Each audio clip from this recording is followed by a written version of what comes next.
Civil services with Nilesh channel आपका स्वागत करता है। इस वीडियो को बहुत ध्यान से देखिएगा। इस वीडियो में हमने बहुत सारी इंपॉर्टेंट चीज़ें डिस्कस की हैं। चैनल को सब्सक्राइब कर लीजिए ताकि ऐसे इंपॉर्टेंट कंटेंट आप मिस ना करें। हमारी टेलीग्राम कम्युनिटी है civil services with Nilesh channel, वहाँ पे आप जुड़ जाइए। यूपीएससी से रिलेटेड बहुत सारे इंपॉर्टेंट कंटेंट हम अक्सर वहाँ पे शेयर करते रहते हैं। अगर आप पीसीएस की तैयारी कर रहे हैं तो हमारा Telegram channel PCS with Nilesh को सब्सक्राइब करना बिल्कुल ना भूलें। आप हमारी वेबसाइट www.nilesh.air442.com पे विजिट कर लें। वहाँ पे आपको UPSC and even state PSC से रिलेटेड बहुत सारे इंपॉर्टेंट कंटेंट मिल जाएगा।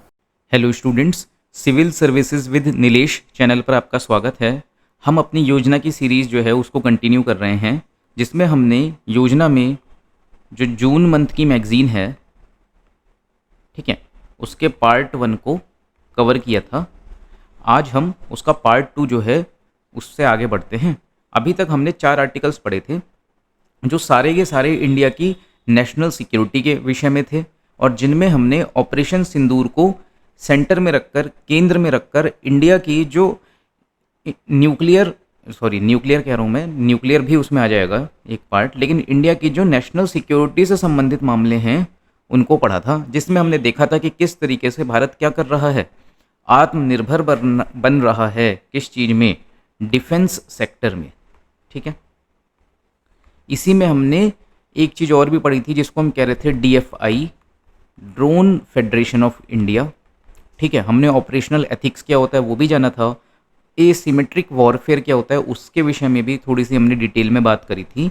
इवन हमने आकाश तीर जो है उसके विषय में भी बात करी थी। ठीक है, तो आज हमारा जो टॉपिक है वो आर्टिकल 5 जो है, ये बेसिकली शुरुआत करता है एग्रीकल्चर सेक्टर से रिलेटेड जो मैटर्स हैं उन पर। ठीक है, तो जो आर्टिकल 5 है वो बात करता है रूरल प्रॉस्पेरिटी की थ्रू वेयर हाउसिंग।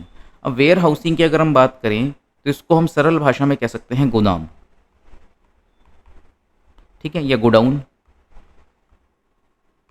ठीक, और प्रॉस्पेरिटी का मतलब क्या होता है, समृद्धि।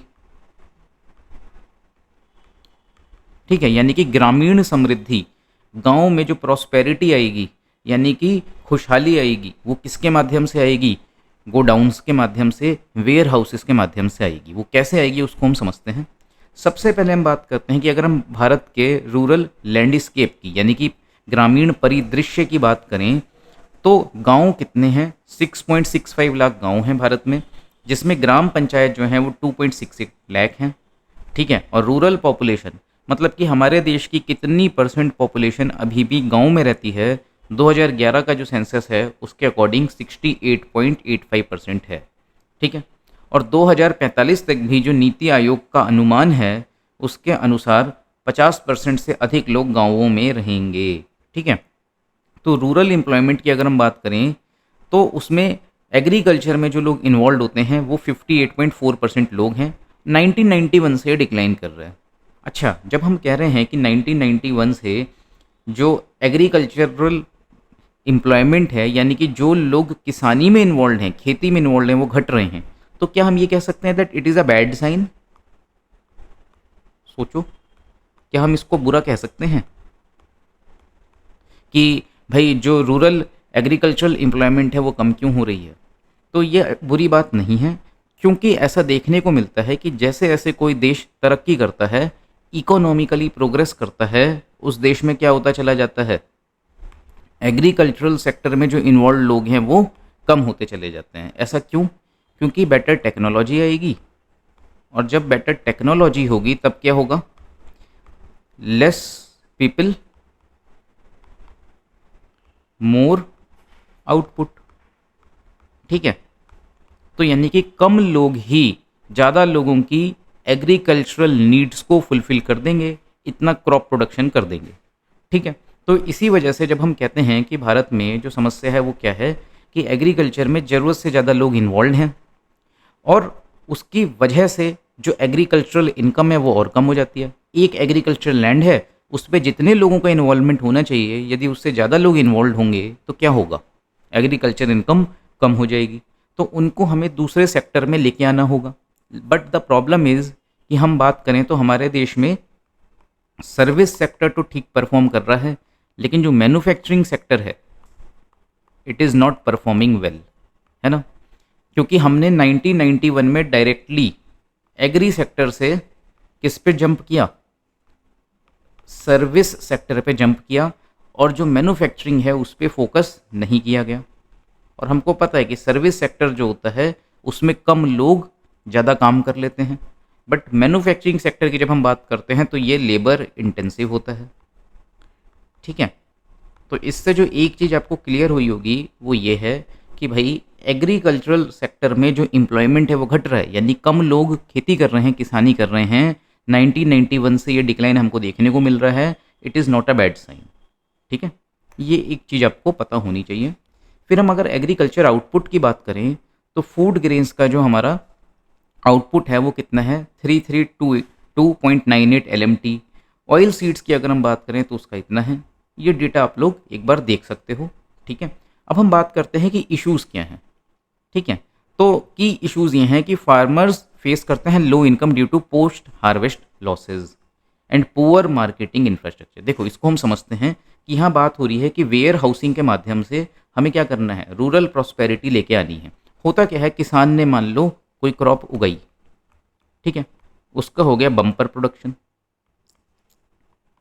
अब जब उसका प्रोडक्शन ज़्यादा हो जाएगा, सप्लाई बढ़ गई। जब सप्लाई बढ़ जाएगी तो क्या हो जाएगा, प्राइस गिर जाएगी। तो अब किसान जो है उसकी फसल की पैदावार अच्छी हुई है लेकिन उसको दाम कम मिलेंगे। तो यानी किसान जो है उसका बेनिफिट हुआ कि नहीं हुआ, नहीं हुआ। अब किसान को कई बार क्या होता है, जैसे ही उसकी फसल उगती है उसको हार्वेस्ट करने के बाद में मजबूरी में जल्दी बेचना पड़ जाता है। क्यों? क्योंकि उसको अगले सीज़न की फसल उगानी है और उसके लिए उसको किसकी ज़रूरत है, पैसे की ज़रूरत है, मनी की ज़रूरत है। और वो मनी कब मिलेगी, जब वो अपनी हार्वेस्ट करी हुई फसल को क्या कर देगा, सेल कर देगा। तो यदि किसान के पास में ये कैपेबिलिटी होती कि वो उस फसल को थोड़े समय बाद में बेचे, ठीक है, तो उसको उसी क्रॉप के अधिक दाम मिल सकते थे। लेकिन किसान जो है उसको नेक्स्ट सीजन की क्रॉप उगानी होती है, इस वजह से वो हरी में होता है और वो कम दाम पर भी अपनी फसल बेच देता है, जिस चीज़ को हम कहते हैं डिस्ट्रेस सेल। क्या कहते हैं, डिस्ट्रेस सेल। डिस्ट्रेस सेल का मतलब क्या हुआ, वो दबाव में है, वो प्रेशर में है, उसको पैसे की ज़रूरत है अपनी अगले सीज़न की फसल को उगाने के लिए।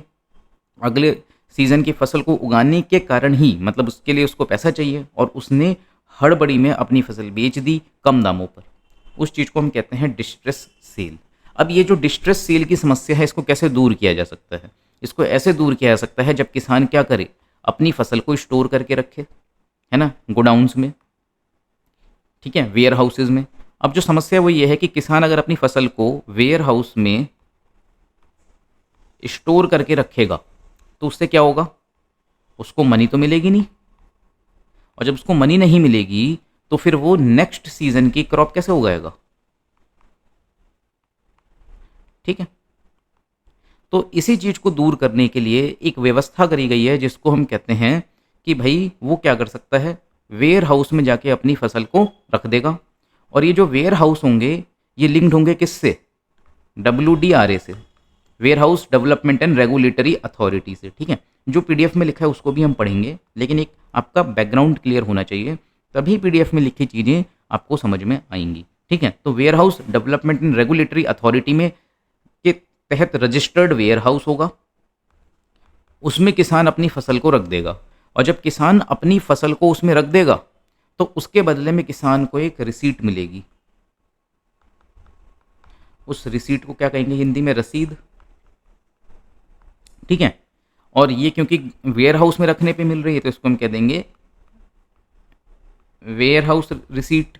और ये जो रिसीट होगी ये नेगोशिएबल होगी, इसलिए इसको क्या कह देंगे, नेगोशिएबल वेयर हाउस रिसीट। और ये जो रिसीट होगी ये इलेक्ट्रॉनिक होगी, इसलिए इसको हम कह देंगे electronic negotiable warehouse receipt, ठीक है। तो ये जो electronic negotiable warehouse receipt है इसको शॉर्ट फॉर्म में लिखते हैं ENWR। अब किसान क्या करेगा, इस नेगोशिएबल वेयर हाउस रिसीट को लेके जाएगा किसके पास में, बैंक के पास में,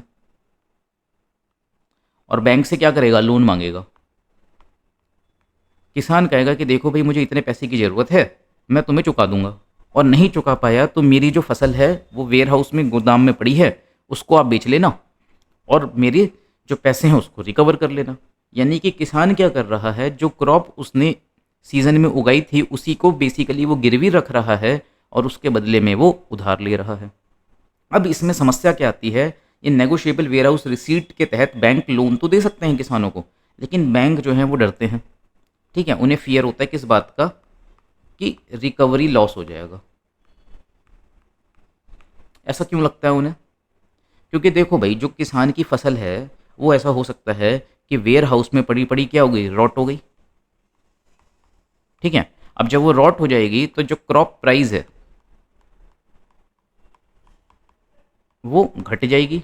और ऐसा हो सकता है कि किसान जो है उसने तो लोन ले लिया लेकिन बैंक जो है रिकवर ही नहीं कर पाया, तो इससे बैंक का क्या बढ़ेगा, एनपीए, नॉन परफॉर्मिंग एसेट। और हमको पता है यदि बैंक का नॉन परफॉर्मिंग एसेट जरूरत से ज़्यादा बढ़ जाता है तो बैंक जो है वो एक क्राइसिस की सिचुएशन में आ सकता है, एक प्रॉब्लम क्रिएट हो सकती है जिसको हम कहते हैं बैंक रन। ठीक है, बैंक रन क्या होता है, ये आपका होमवर्क है, आपको खुद से इसको सर्च करना है और पढ़ना है। ठीक है, तो एक हमने सिनेरियो लिया कि किस तरीके से सरकार ने एक प्रयास किया कि नेगोशिएबल वेयर हाउस रिसीट के माध्यम से किसान क्या करेंगे, अपनी फसल को रखेंगे एक वेयर हाउस में और उस फसल के बदले वो बैंक से जाके लोन ले सकते हैं, लेकिन उसके बावजूद भी bank is not ready to give them loan. ठीक है, और बैंक की अपनी कुछ समस्याएं हैं। तो किसान जब क्या करता है, इस तरीके से अपनी फसल को गिरवी रख के लोन लेता है, तो इस चीज़ को हम क्या कहते हैं, इसे हम कहते हैं pledge loan, PLEDGE, pledge loan. ये आपको कॉपी लेके बैठना है और नोट करते चलना है। ठीक है, ताकि चीज़ें क्लियर हो जाएं। तो प्लेज लोन आपको समझ में आया होगा। ठीक है, अब जो इसमें चीज़ें लिखी हैं उनको हम समझते हैं ताकि एक होलिस्टिक अंडरस्टैंडिंग आपकी बन सके। तो की इश्यूज़ क्या हैं, फार्मर के पास में लो इनकम होती है due to the post harvest losses. मैंने आपको बताया पोस्ट हार्वेस्ट लॉस कैसे होता है, क्योंकि किसान को क्या करना पड़ जाता है, डिस्ट्रेस सेल करनी पड़ जाती है ना। यानी कि किसान ने फसल उगाई, टमाटर उगाए और उसे तुरंत बेचने हैं, भले ही उसके कम दाम मिल रहे हो। क्यों? क्योंकि एक तो टमाटर उसका ख़राब हो जाएगा, लंबे समय तक वो उसको रख नहीं सकता अपने पास में तो, और जो दूसरी चीज़ है वो ये है कि उसको अगले सीज़न की फसल उगाने के लिए पैसों की ज़रूरत है। तो डिस्ट्रेस सेल जो होती है उसके कारण पोस्ट हार्वेस्ट लॉस होता है, कटाई के बाद उसको घाटा हो जाता है। फिर है पुअर मार्केटिंग इंफ्रास्ट्रक्चर। ठीक है, ये दोनों चीज़ें हैं। अब मार्केटिंग इंफ्रास्ट्रक्चर में सब कुछ आ जाएगा, आपका गोडाउंस आ जाएंगे। हमारे देश में जो गोडाउंस हैं उनकी क्वालिटी अच्छी नहीं है। ठीक है, हमारे पास में प्रॉपर कोल्ड स्टोरेजेस नहीं हैं जिनमें हम क्या कर सकें, अपनी फसल को स्टोर करके रख सकें। तो इसी वजह से जो पेरिशेबल आइटम्स होते हैं, अगर कोई किसान उनको उगाता है तो उसको पोस्ट हार्वेस्ट लॉस होने के चांसेस बहुत ज़्यादा होते हैं। ठीक है, अब इसका सॉल्यूशन क्या है, वेयर हाउसिंग होनी चाहिए to avoid distress sales and increase the holding capacity. यही मैंने आपको अभी समझाया भी था खुद से। फिर हम बात करते हैं कि वेयर हाउसिंग की फंक्शनिंग कैसे होती है। अब उसमें क्या है, storage and services electronic negotiable warehouse receipts होती हैं, इनके जरिए WDRA रजिस्टर्ड वेयर हाउसेज, यानी कि warehouse development and regulatory authority के तहत वेयर हाउसेज यानी कि गोदामों को रजिस्टर किया जाता है। ट्रेडिंग हो जाएगी ई नैम पर, access to credit and liquidity. अब ये ई नैम क्या है, इलेक्ट्रॉनिक नेशनल एग्रीकल्चर मार्केट। इसको भी हम समझ लेते हैं कि एक चीज़ हमने पढ़ी थी अभी, electronic negotiable warehouse receipt, और दूसरी चीज़ की हम बात करें इलेक्ट्रॉनिक नेशनल एग्रीकल्चर मार्केट। तो what is the difference between these two. अब electronic negotiable warehouse receipt के तहत तो किसान ने स्टोर कर दिया क्रॉप को, कहाँ पे स्टोर कर दिया, वेयर हाउस में, और इसके बदले उसने क्या ले लिया, लोन ले लिया, किससे, बैंक से। ठीक है, ई नैम में वो क्या करेगा, जब उसने अपनी फसल को वेयर हाउस में स्टोर कर रखा है, नेशनल एग्रीकल्चर मार्केट है, तो ई नैम पे वो क्या करेगा, देखता रहेगा कि अपनी फसल को मैं इतने रुपए में बेचना चाहता हूँ। ठीक है, वो कहेगा कि मेरी क्रॉप है ये और मैं इसको बेचना चाहता हूँ X रुपीज़ में। ठीक है, और बहुत सारे इसमें क्या होंगे, बायर्स होंगे, वो परचेज करना चाहते होंगे X रुपीज़ में ही। तो ये क्या करेगा, किसान अपनी फसल को इस बायर को बेच देगा। तो इसमें बेसिकली जो नेगोशिएबल वेयर हाउस रिसीट है वो किसान से ट्रांसफ़र होके बायर के पास आ जाएगी, और ये फसल वहीं गोडाउन में ही पड़ी हुई है अभी भी, लेकिन इसका ओनर अब फार्मर नहीं रहा। कौन हो गया? जिसने उस फसल को खरीद लिया किसान से, वो बायर इसका अब ओनर हो गया। ठीक है, अब किसान को क्या मिल गए? पैसे मिल गए। इन पैसों को किसान किसको दे देगा? बैंक को दे देगा, और जो बैंक है उसको अपना लोन चुका देगा। ठीक है, तो इस तरीके से पूरा प्रोसेस काम करता है, जिसमें electronic negotiable warehouse receipt जो है उसका बड़ा रोल है, और उसके थ्रू ही किसान को टाइम मिल जाता है कि वो ई नैम पे अपनी फसल को क्या कर सके, ट्रेड करा सके, और जो उचित दाम दे उसको वो बेच सके। ठीक है, तो ये बहुत अच्छा सिस्टम है किसान की जो इनकम है उसको बढ़ाने का। ठीक है, और किसान को एक सिक्योरिटी प्रोवाइड करने का कि उसको डिस्ट्रेस सेल ना करनी पड़े। ठीक है, फिर हम बात करते हैं प्राइस वॉलेटिलिटी और स्टोरेज की। तो price rise trend if sale is deferred post harvest. ठीक है, तो जो दाम होते हैं जनरली वो बढ़ते हैं, जैसे कि पैडी के, टर्मरिक के, जीरा के। IIM बेंगलोर की जो स्टडी है वो क्या कहती है, 1% इंक्रीज अगर होता है वेयर हाउसिंग कैपेसिटी में, यानी हम गोदामों की क्षमता को बढ़ाते हैं और उसमें 1% भी इंक्रीज होता है, तो जो दामों में वेरिएशन हमको देखने को मिलता है, जैसे गेहूं के दाम में वो 2% घट जाता है, मसूर के दाम में वो 2.7% घट जाता है। यानी कि वेयर हाउसेस का बनना कितना आवश्यक है ये आप देख सकते हो कि जो हमारे देश में प्राइस वोलेटिलिटी हमको देखने को मिलती है, यानी कि हम कह सकते हैं कि जो इन्फ्लेशन ट्रेंड्स भी हमको कई बार देखने को मिलते हैं वो भी दूर हो जाएंगे यदि हमारे देश में वेयर हाउसेज बनते हैं और उनकी संख्या को बढ़ाया जाता है। होलसेल रिटेल प्राइस स्प्रेड भी घटता है। ठीक है, और बेनिफिट कंज्यूमर्स को और प्रोड्यूसर्स को मिलता है। इम्पैक्ट ऑन इन्फ्लेशन, महंगाई पे भी इसका प्रभाव पड़ता है। जैसे फूड और बेवरेजेज जो हैं कंज्यूमर प्राइस इंडेक्स में उनका जो वेटेज है वो 54.18% वेटेज है। ठीक है, तो अगर एकदम से फूड आइटम्स के और बेवरेजेस के दाम बढ़ेंगे तो कंज्यूमर प्राइस इंडेक्स जो है उस पर अफेक्ट पड़ेगा। और जो कंज्यूमर प्राइस इंडेक्स है यदि हम इसको देखते हैं तो इस पे RBI की मॉनिटरी पॉलिसी जो होती है उसका भी खास प्रभाव देखने को नहीं मिलता है। ठीक है, क्योंकि RBI अपनी मॉनिटरी पॉलिसी के माध्यम से क्या कर सकता है, वो लोन को सस्ता कर सकता है या महंगा कर सकता है। लेकिन यदि कंज्यूमर प्राइस इंडेक्स जो है उसमें बदलाव आ रहा है, किसके थ्रू, फूड आइटम्स में इन्फ्लेशन के थ्रू, तो RBI के पास में जनरली कोई बहुत अच्छा टूल नहीं है उस इन्फ्लेशन को कंट्रोल करने का। ठीक है, तो इस वजह से भी जो वेयर हाउसेस का कंस्ट्रक्शन है वो एक अच्छा टूल हो सकता है देश में जो फूड इन्फ्लेशन है या फूड प्राइजेज में जो वेरिएबिलिटी है उसको कम करने का और उन प्राइजेस को स्टेबलाइज करने का। ठीक है, ये हेल्प करेगा कंटेन करने में सीजनल स्पाइक, जैसे कि हम देखते हैं प्याज के दाम एकदम से कई बार बहुत बढ़ जाते हैं, टमाटर के दाम एकदम से बहुत बढ़ जाते हैं, उन चीज़ों को दूर करने में। अब जो समस्या आती है एग्री वेयर हाउसिंग में वो यही है कि भाई हमारे देश में जो प्रोडक्शन है वो बहुत ज़्यादा है और उसके मुकाबले जो हमारी स्टोरेज कैपेसिटी है वो बहुत कम है। देखो स्टोरेज गैप, कैपेसिटी है 239.70 MMT की, जबकि जो उत्पादन हो रहा है वो 328.85 का हो रहा है। क्रेडिट कंस्ट्रेंट्स भी हैं।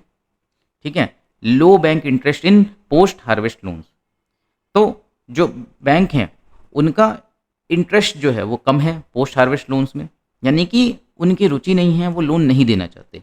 इश्यूज होते हैं, मिस एप्रोप्रिएशन होता है स्टॉक का, रिकवरी पुअर होती है। मैंने आपको बताया था कि पुअर रिकवरी क्यों होती है। ठीक है, क्योंकि भाई उसने अपनी फसल को गिरवी रखा है, वेयर हाउस की क्वालिटी खराब है, फसल जो है वो खराब हो गई, तो बैंक कैसे रिकवरी करेगा। ठीक है, फिर डिस्ट्रीब्यूशन इश्यूज भी होते हैं। अब डिस्ट्रीब्यूशन इश्यूज यही होते हैं कि भाई जो वेयर हाउसेज हैं वो हर जगह हैं ही नहीं, स्क्यूड कैपेसिटी अक्रॉस स्टेट्स, अलग अलग राज्यों में फूड स्टोरेज की गोडाउन्स की जो संख्या है वो अलग अलग है, उनकी कैपेसिटी अलग अलग है। तो 68% warehouses less than 500 tons. अब प्रोफेशनलिज्म भी हमें कम देखने को मिलता है, अवेयरनेस गैप भी है किसानों में, उनको इस विषय में पता ही नहीं है। ठीक है, अब रेगुलेटरी गैप भी है, क्योंकि जब हम बात करते हैं warehouse development and regulatory authority की, तो ये क्या करता है, जो गवर्नमेंट रजिस्टर्ड वेयर हाउसेज होते हैं, ठीक है, उन पर ही इलेक्ट्रॉनिक नेगोशिएबल वेयरहाउस रिसीट जो है वो एप्लीकेबल है। और हमें क्या देखने को मिलता है कि बहुत सारे वेयर हाउसेज ऐसे हैं जो गवर्नमेंट रजिस्टर्ड नहीं हैं। अब जो वेयर हाउसेज गवर्नमेंट रजिस्टर्ड नहीं हैं वहाँ पे आपको नेगोशिएबल वेयर हाउस रिसीट नहीं मिलेगी। वो क्या देंगे, नॉन नेगोशिएबल रिसीट देंगे। यानी कि जो फार्मर है वो अपनी क्रॉप का जो मालिकाना हक है, जो ओनरशिप राइट है, किसी और को ट्रांसफ़र नहीं कर सकता है। किसमें, नॉन नेगोशिएबल रिसीट में। ठीक है, तो ये क्या है, अगर कोई वेयर हाउस है, ठीक है, और वो वेयर हाउस रजिस्टर्ड नहीं है WDRA में, तब क्या होगा, वह warehouse electronic negotiable warehouse receipt को इशू नहीं कर सकता है। वो एक रिसीट देगा लेकिन वो रिसीट नॉन नेगोशिएबल होगी। तो यह देखने को मिलता है कि वो वेयर हाउसेज जो WDRA के तहत रजिस्टर्ड नहीं हैं उनकी क्वालिटी ख़राब होती है। उनके द्वारा जो नॉन नेगोशिएबल रिसीट जारी करी जाती है उसको लेके जब किसान जाता है किसके पास में, बैंक के पास में, कि मुझे लोन दे दो, पोस्ट हार्वेस्ट लोन दे दो, यानी कि प्लेज लोन दे दो, तब बैंक जो है वो लोन देने से कतराते हैं। ठीक है, तो ये भी एक इशू हमें देखने को मिलेगा। तो हमें करना क्या चाहिए, ज़्यादा से ज़्यादा जो वेयर हाउसेज हैं उनको WDRA के तहत रजिस्टर करवाना चाहिए। ठीक है, ताकि उनकी क्वालिटी का ख्याल रखा जा सके। अब इन्हीं चीज़ों को देखते हुए गवर्नमेंट ने कुछ इनिशिएटिव्स चलाए हैं इंफ्रास्ट्रक्चर को और कैपेसिटी को बेहतर करने के लिए, जिसको हम कहते हैं एग्रीकल्चरल मार्केटिंग इंफ्रास्ट्रक्चर। ठीक है, प्राइवेट एंटरप्रेन्योरशिप गारंटी स्कीम। इसके तहत क्या होगा कि कोई भी जो प्राइवेट एंटरप्रेन्योर है वो यदि गोडाउन खोलता है, वो वेयर हाउस बनाता है, तो फूड कॉरपोरेशन ऑफ इंडिया क्या कर लेगी, उससे वेयर हाउस को ले लेगी और उसको क्या देगी, रेंट देगी, ताकि ज़्यादा से ज़्यादा जो प्राइवेट सेक्टर है उसका भी इन्वॉल्वमेंट हो सके, किसमें, वेयर हाउसेस के कंस्ट्रक्शन में। फिर हम बात करते हैं साइलो कंस्ट्रक्शन इन PPP मोड। PPP मोड हमें पता ही है, पब्लिक प्राइवेट पार्टनरशिप को कहते हैं। अब ये साइलो कंस्ट्रक्शन क्या होता है, साइलो कंस्ट्रक्शन भी वही है कि वो साइलोज जिनमें हमारी जो क्रॉप्स होती हैं उनको रखा जाता है। फिर है वेयर हाउसिंग इंफ्रास्ट्रक्चर फंड। तो वेयर हाउसिंग इंफ्रास्ट्रक्चर फंड जो है स्पेसिफिकली किसके लिए काम करेगा, वेयर हाउसेस के कंस्ट्रक्शन के लिए काम करेगा। ये 2007-2008 के आसपास में लाया गया था। फिर आता है एग्रीकल्चर इंफ्रास्ट्रक्चर फंड।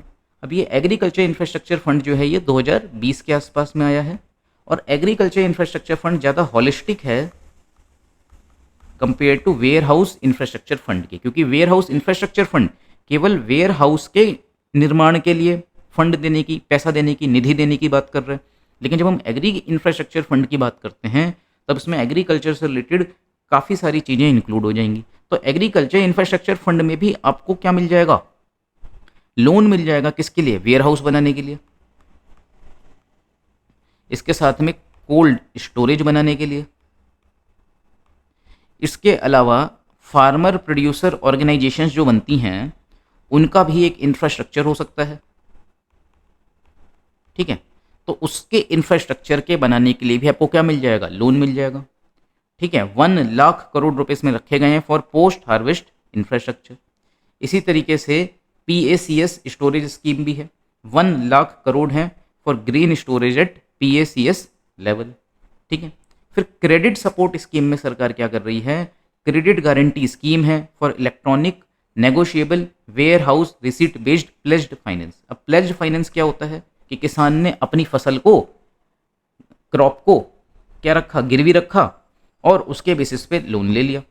लेकिन हमने पढ़ा था कि भाई जब किसान अपनी फसल को गिरवी रखता है, उसके बेसिस पे लोन लेता है, तो वो गिरवी कहाँ रखता है, वेयर हाउस में रखता है। और जब वो वेयर हाउस में उसको गिरवी रखता है तो उसको एक electronic negotiable warehouse receipt मिलती है। लेकिन उसके बाद भी यह देखा जाता है कि banks are not interested to give loan to the farmers. क्यों, क्योंकि उनको इस बात का डर रहता है कि अगर फसल खराब हो गई तो लोन की रिकवरी कैसे होगी। तो उसी डर को बैंक्स के दूर करने के लिए सरकार क्रेडिट गारंटी स्कीम लेके आई है कि यदि आप लोन रिकवरी नहीं कर पाते हो तो बैंक्स आपका लॉस नहीं होगा, गवर्नमेंट विल पे यू। ठीक है, तो इस तरीके से जो electronic negotiable warehouse receipt जो थी उसमें भी एक प्रॉब्लम आ रही थी, उसको दूर करने के लिए सरकार क्रेडिट गारंटी स्कीम लेकर आई है। 1,000 करोड़ का इसमें आउटले है। टारगेट है स्मॉल और मार्जिनल फार्मर्स। ये इंश्योर करता है higher guarantee coverage, lower fees. ठीक है, समझ में आ गया। ये बेसिकली बैंक्स को एश्योरेंस देने के लिए है कि भाई आपका पैसा डूबता है तो हम पैसा देंगे। फिर ई किसान उपज निधि पोर्टल क्या है? ये एक पोर्टल है। इसके तहत क्या होगा, आपको जो इलेक्ट्रॉनिक नेगोशिएबल वेयरहाउस रिसीट्स हैं उनको गिरवी रख के, उनको दिखा के लोन मिल जाएगा। ठीक है, तो किसान की जो उपज है, उपज मतलब पैदावार है, यील्ड है, उसके लिए एक निधि, निधि का मतलब होता है फंड, एक पोर्टल बना दिया गया है। इसको इंटीग्रेट कर दिया गया बैंक से, क्रेडिट ब्यूरो से। Farmers can choose preferred bank. इससे फायदा क्या होगा, किसान ये भी देख सकता है कि कौन सा बैंक जो है मुझे सस्ते में लोन देगा जब मैं अपनी फसल को गिरवी रख के लोन लेता हूं। तो इससे क्या होगा, इससे किसानों के बेनिफिट होगा, मेन बेनिफिट ऑफ फार्मर्स, कि किसान आसानी से ढूंढ पाएगा कि किस बैंक से मुझे लोन लेना चाहिए। अब जब उसने बैंक से लोन ले लिया है तब बैंक को डर ना लगे उसको लोन देते हुए। जब वो बैंक से लोन अप्लाई करता है तो उसके लिए ये क्रेडिट गारंटी स्कीम है कि जब वो इलेक्ट्रॉनिक नेगोशिएबल वेयरहाउस रिसीट को गिरवी रख के प्लेज फाइनेंस करेगा तब बैंक को इस बात का डर ना हो कि उसके लोन को वो रिकवर कर पाएगा कि नहीं। इसलिए क्रेडिट गारंटी स्कीम है फॉर बैंक्स। ठीक है, ये फॉर फार्मर्स। फिर इंटरेस्ट सबवेंशन भी होता है, 1.5% for loans against ENWRs for KCC holders. ठीक है, फिर पॉलिसी रिकमेंडेशंस भी कुछ हमें देखने को मिलेंगे। एक well regulated warehousing ecosystem हमको बनाने की ज़रूरत है।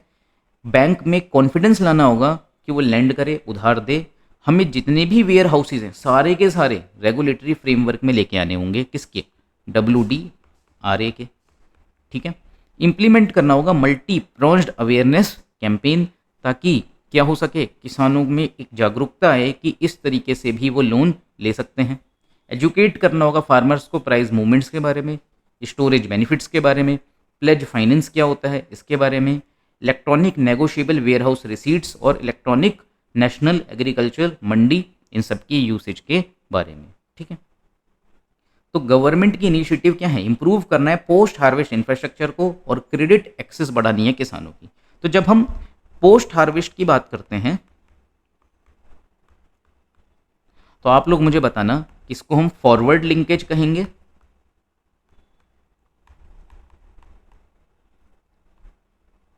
वर्सेस इसको हम बैकवर्ड लिंकेज कहेंगे। ठीक है, अगर आप वीडियो देख रहे हो तो ये आपका होमवर्क है, ये आपको पता करना है, क्योंकि forward linkage and backward linkage ये टर्मिनोलॉजीज आपको मालूम होनी चाहिए जब आप क्या पढ़ रहे हैं, एग्रीकल्चर को पढ़ रहे हैं। ठीक है, अब हम आगे बढ़ते हैं। तो कंक्लूजन हम क्या कह सकते हैं, warehousing is critical to rural prosperity. ये हेल्प करती है क्या करने में, रिड्यूस करने में पोस्ट हार्वेस्ट लॉसेस को। ये कमोडिटी प्राइसेस को स्टेबलाइज करती है और फार्मर्स की इनकम भी इंप्रूव होती है। ठीक है, so with the right support rural India can transform through storage led reforms. Simple था। तो इसके जो कॉन्सेप्ट्स हैं वो आपको बिल्कुल अच्छे से याद होने चाहिए। आप नोट बना सकते हो कि ई नैम क्या है, इलेक्ट्रॉनिक नेगोशिएबल वेयरहाउस रिसीट क्या है, इसके साथ में प्राइवेट एंटरप्रेन्योरशिप गारंटी स्कीम के बारे में, उसके अलावा credit guarantee scheme, electronic negotiable warehouse receipt जो है उसके बारे में भी आप क्या कर सकते हो, नोट्स बना सकते हो, जिसमें हम आखिरी में प्लेज फाइनेंस भी लिखते हैं, CGS NPF। तो ये क्या हो गया, credit guarantee scheme, electronic negotiable warehouse receipt, pledge finance.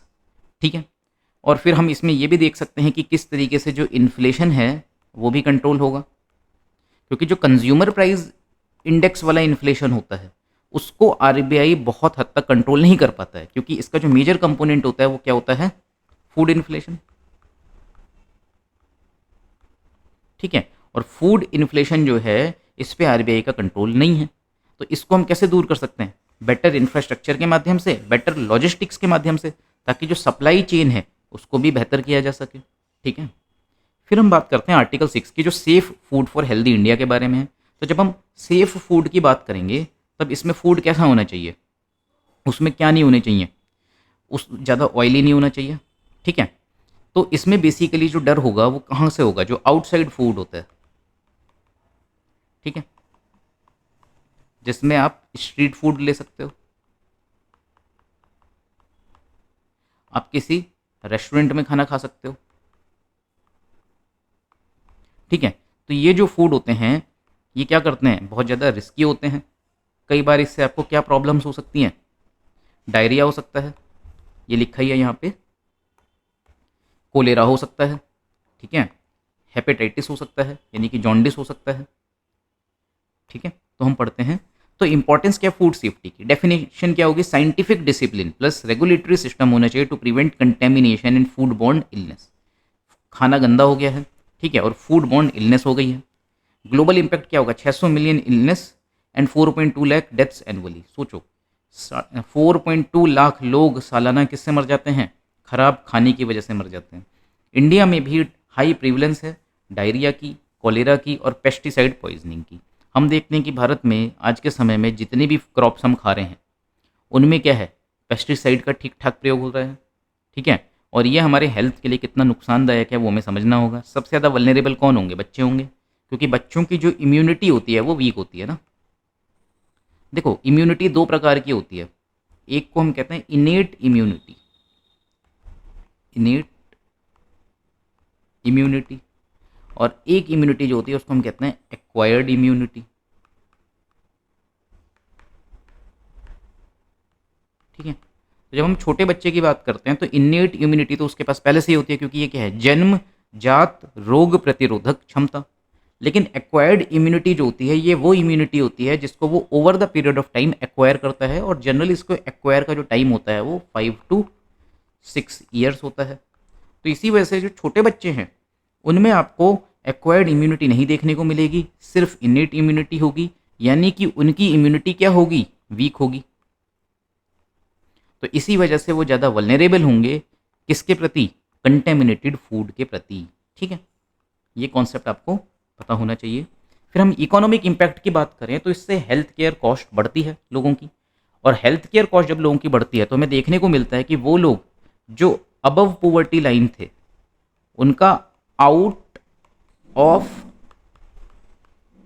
Pocket expenditure हुआ, और उस आउट ऑफ पॉकेट एक्सपेंडिचर के कारण वो क्या हो गए, बिलो पॉवर्टी लाइन में आ गए, ठीक है। तो इस चीज़ को दूर करने के लिए जो आयुष्मान भारत स्कीम है उसने भी बड़ा अच्छा काम किया है, क्योंकि वो आउट ऑफ पॉकेट एक्सपेंडिचर को घटा देती है, रिड्यूस कर देती है, क्योंकि उसमें क्या है, एक तरीके से एक हेल्थ इंश्योरेंस दिया गया है, ठीक है। तो एक तो नुकसान क्या हुआ, हेल्थ केयर लॉस होता है, लॉस ऑफ प्रोडक्टिविटी होता है। भाई कोई व्यक्ति बीमार पड़ेगा तो वो ऑफिस पे काम करने नहीं जाएगा, है ना, तो उसकी जो सैलरी है वो भी कटेगी, ठीक है। अब जब उसको सैलरी लॉस होगा तो सिर्फ सैलरी लॉस नहीं हुआ है, जो काम उसके द्वारा किया जाना था कहाँ पर, अपनी फैक्ट्री में, वो काम भी वो नहीं करेगा, तो उस फैक्ट्री का भी जो काम है उसका भी तो क्या हुआ, वर्क लॉस हुआ, ठीक है। इसी के साथ में हम देखते हैं कि भाई हमारे देश में अगर जो फूड है वो कंटेमिनेटेड है, उसमें पेस्टिसाइड का ज़्यादा उपयोग हो रहा है, तो एक्सपोर्ट्स जो होंगे वो हमारे नहीं हो पाएंगे, एक्सपोर्ट रिजेक्शन होंगे, ठीक है। लॉस होगा हाई वैल्यू मार्केट्स में, जैसे हमारे स्पाइसेस हैं, सी फूड हैं, इवन बासमती राइस हैं, इनको भी क्या कर दिया जाता है, रिजेक्ट कर दिया जाता है कई बार, कि इसमें तो किसका यूज़ किया गया है, पेस्टिसाइड का यूज़ किया गया है। अब हम बात करते हैं फूड हैजर्ड्स किस प्रकार के हो सकते हैं। एक तो बायोलॉजिकल हो सकते हैं, जिसमें क्या होगा, कोई ना कोई बैक्टीरिया जो है वो खाने में आ जाएगा, जैसे कि ई कोली और सल्मोनेला, ये बहुत फेमस बैक्टीरियाज हैं। इसके कारण वायरस जैसे हेपेटाइटिस ए हो सकता है आपको, फंजाई जैसे कि अल्फा टॉक्सिन्स, और पैरासाइट्स। तो पैरासाइट्स को क्या कहते हैं हम, परजीवी, ठीक है। कवर सॉइल जो होती है जिसको हम कह सकते हैं पर्माकल्चर का एक हिस्सा है, ठीक है। अगर आपको पर्माकल्चर ये सब नहीं पता है तो इन टर्म्स को नोट करते चलो एंड इनको गूगल करके नोट्स बना लेना, ठीक है। पर्माकल्चर जो है ये यूपीएससी में प्रीलिम्स में पीवाईक्यू में भी आया हुआ है। तो ये हो गई हमारी परंपरागत कृषि विकास योजना। उसके साथ में भारतीय प्राकृतिक कृषि पद्धति, इनको प्रमोट किया जा रहा है। Support for organic inputs certification sustainable farming, उसके साथ में ही स्ट्रेंथन करना होगा इंफ्रास्ट्रक्चर को, वो हमें पता ही है। कोल्ड चेन्स, टेस्टिंग लैब्स होनी चाहिए, मॉडर्न एपीएमसीज होनी चाहिए विद सेफ्टी चेक्स। ये एपीएमसी क्या है? Agriculture produce market companies. ये बेसिकली जो मंडियां होती हैं जिनमें किसानों को जाके अपनी फसल को बेचना होता है, उन्हीं को अंग्रेजी में टेक्निकल भाषा में एपीएमसीज कह देते हैं। ठीक है, फिर टेक्नोलॉजी होनी चाहिए फॉर ट्रेसेबिलिटी, उसमें हम लिखेंगे ही कि ब्लॉकचेन का यूज़ किया जा सकता है for farm to fork tracking. AI apps हो सकती हैं फॉर पेस्टिसाइड यूज़ गाइडेंस, जैसे कि एक किसान को अपनी फसल में कितने पेस्टिसाइड का प्रयोग करना चाहिए, यानी कीटनाशक का प्रयोग करना चाहिए, वो हम आर्टिफिशियल इंटेलिजेंस ऐप के माध्यम से जान सकते हैं। ठीक है, जैसे कि किसान उसमें क्या करेगा, ये बताएगा कि मेरी जो ज़मीन है वो इतना एरिया है और मैं जो फसल उगा रहा हूँ वो इतनी उगा रहा हूँ, तो इस फसल के लिए कितना पेस्टिसाइड मुझको स्प्रे करना चाहिए। तो वो आर्टिफिशियल इंटेलिजेंस ऐप जो है उसके अनुसार उसको एक इन्फॉर्मेशन दे देगी। हमें ट्रांसपेरेंसी को भी इम्प्रूव करना होगा और इन्फॉर्म्ड मतलब सोच समझ के निर्णय लेने होंगे। पॉलिसी रिफॉर्म्स की जब हम बात करते हैं तो हमें एफएसएसएआई की जो रूरल प्रेजेंस है, यानी कि ग्रामीण क्षेत्र में जो उसकी प्रेजेंस है, उसको भी बढ़ाना होगा। एडल्ट्रेशन, कोई मिलावट करके बेचता है तो उस पर स्ट्रिक्ट पेनल्टीज लेनी होंगी। Regular inspections plus Swift legal action. Swift का मतलब क्या हो गया? स्पीडी। ठीक है, फिर कंज्यूमर अवेयरनेस की अगर हम बात करते हैं तो eat right India campaign, mandate clear food safety labels, help consumers make safe and informed choices. ठीक है, फिर हम बात करते हैं कि regulatory framework for food safety in India. तो उसकी अगर हम बात करें तो एक तो एफएसएसएआई हमारे पास है ही, food safety and standard authority of India. ये टारगेट मतलब स्टैंडर्ड्स को सेट करता है लेकिन इन्फोर्समेंट नहीं कर पा रहा है रूरल एरियाज़ में। हमारे पास में एग्रीकल्चर प्रोड्यूस मार्केट कंपनीज हैं जो रेगुलेट करती हैं मार्केट को, लेकिन ये भी फूड सेफ्टी चेक नहीं करती हैं। हमारे पास में ब्यूरो ऑफ इंडियन स्टैंडर्ड है जो स्टैंडर्ड्स तो प्रोवाइड करता है but adoption is low in informal sector. Existing food gaps भी हमें देखने को मिलते हैं। तो जैसे कि food safety and standards act है, ये पेपर पे तो स्ट्रॉन्ग है लेकिन इम्प्लीमेंटेशन में वीक है। इंसेक्टिसाइड्स एक्ट फेल हो जाता है to curb illegal pesticide sales. कोई स्ट्रिंजेंट पेनल्टीज भी हमको देखने को नहीं मिलती हैं। ठीक है, अब ऐसा हो क्यों रहा है? हम ठीक से इन्फोर्स क्यों नहीं कर पा रहे हैं? Because we lack food inspectors. केवल 2000 फूड इंस्पेक्टर्स हैं हमारे पास, इनके लिए 1.3 बिलियन पीपल के लिए। करप्शन भी होता है फूड टेस्टिंग और लाइसेंसिंग में, स्लो प्रोसेस है और डिलेड पेनल्टीज हैं। अब इंडिया का स्ट्रेटेजिक पाथ क्या है? गैप है एक तो, ठीक है, गैप ऊपर भी आया था। सस्टेनेबल फार्मिंग है, इंफ्रास्ट्रक्चर इन्वेस्टमेंट है, टेक्नोलॉजी फॉर ट्रांसपेरेंसी है जिसमें ब्लॉकचेन का यूज़ कर सकते हैं, स्ट्रिक्ट रेगुलेशन होगा एंड अवेयरनेस बिल्डिंग होगी। ठीक है, multi dimensional strategy supported by, भाई मल्टी डायमेंशनल स्ट्रेटेजी किन किन चीज़ों के माध्यम से सपोर्ट कर पाएंगे हम? एक तो पॉलिसी रिफॉर्म्स यानी सरकार काम करेगी, एक पब्लिक प्राइवेट पार्टनरशिप होगी और ग्रास रूट एक्शंस लिए जाएंगे। ठीक है, तो एक रोबस्ट फूड सेफ्टी इकोसिस्टम क्या करता है? हेल्थ को प्रोटेक्ट करता है, फार्मर्स को एम्पावर करता है। ठीक है, अब बात आती है क्यों फूड सेफ्टी मैटर करती है। ये बात हमने पहले भी देखी थी, ताकि पब्लिक हेल्थ को हम इम्प्रूव कर सकें। जो हेपेटाइटिस की समस्याएं लोगों को हो रही हैं, डायरिया होता है, टाइफाइड होता है, कैंसर होता है, लीवर डैमेज होता है, उसमें भी कहीं ना कहीं कंटेमिनेटेड फूड एंड वाटर जिम्मेदार होता है। तो उस चीज़ को हम कम कर सकें। इकोनॉमिक स्टेबिलिटी भी देश में बढ़ेगी क्योंकि हमारे देश के जो प्रोडक्ट्स हैं वो बाहर एक्सपोर्ट भी हो पाएंगे। ठीक है, फिर फार्मर की इनकम बढ़ेगी, कंज्यूमर का ट्रस्ट बढ़ेगा। ठीक है, तो अब कंक्लूजन की अगर हम बात करें तो हम यही कह सकते हैं कि फूड सेफ्टी एक शेयर्ड रिस्पॉन्सिबिलिटी है, यानी कि साझा जिम्मेदारी है। एक सेफर फूड सिस्टम से एक स्वस्थ भारत का निर्माण होगा। ठीक है, इन्वेस्ट होगा इन food safety is not just necessary, it is a national strategic priority. ये हमारे देश की राष्ट्रीय प्राथमिकता होनी चाहिए कि हम फूड सेफ्टी में इन्वेस्ट करें एक हेल्दियर प्रॉस्पेरस इंडिया के लिए। ठीक है, अब हम बात करेंगे कि भाई जो हम फूड को एक्सपोर्ट करते हैं उसमें क्या क्या अपॉर्चुनिटीज़ हैं और क्या क्या चैलेंजेस हैं। तो फूड के एक्सपोर्ट में जब हम अपॉर्चुनिटीज़ की बात करेंगे तो बात यही आएगी कि भाई इंडिया जो है उसकी पॉपुलेशन इतनी ज़्यादा है और इंडिया में अभी भी मोर देन 50%, ठीक है, मोर देन 50% जो पॉपुलेशन है वो एग्रीकल्चरल एक्टिविटीज़ में इन्वॉल्व है। ठीक है, उसके साथ में अगर हम बात करें मिल्क प्रोडक्शन की तो उसमें भी भारत बहुत आगे है। तो जब हम एग्रीकल्चरल कंट्री ही कहलाते हैं, कृषि प्रधान देश ही कहलाते हैं, हमारे यहाँ पे दुग्ध उत्पादन भी इतने बड़े स्तर पर होता है, तो हमारे पास में ऑब्वियसली बहुत अधिक अपॉर्चुनिटीज़ होंगी फूड को एक्सपोर्ट करने की, ठीक है? क्योंकि देखो इसमें पहला पॉइंट यही लिखा है कि ये मेजर लाइवलीहुड सोर्स है, यानी कि लोगों की जीवन यापन का स्रोत है। One of the largest global producers हैं हम फूड के और एग्री प्रोडक्ट्स के, और हमारे यहाँ पे 2 क्रॉपिंग सीजन्स होते हैं, खरीफ और रबी। बहुत सारे देश ऐसे हैं जहाँ पे 2 क्रॉपिंग सीजन्स नहीं हो पाते हैं because of their proximity to the sun और they are being very far away from the sun. लेकिन हमारे यहाँ पे जो ऋतुएं हैं, जो सीजन्स हैं, वो भी कई सारे पड़ते हैं, जिसकी वजह से खरीफ क्रॉप यानी कि समर क्रॉप्स और रबी क्रॉप्स यानी कि विंटर क्रॉप्स दोनों हमें देखने को मिलते हैं। और एक सीज़न छोटा सा और आता है जिसको हम क्या कहते हैं, जैद सीज़न, ठीक है?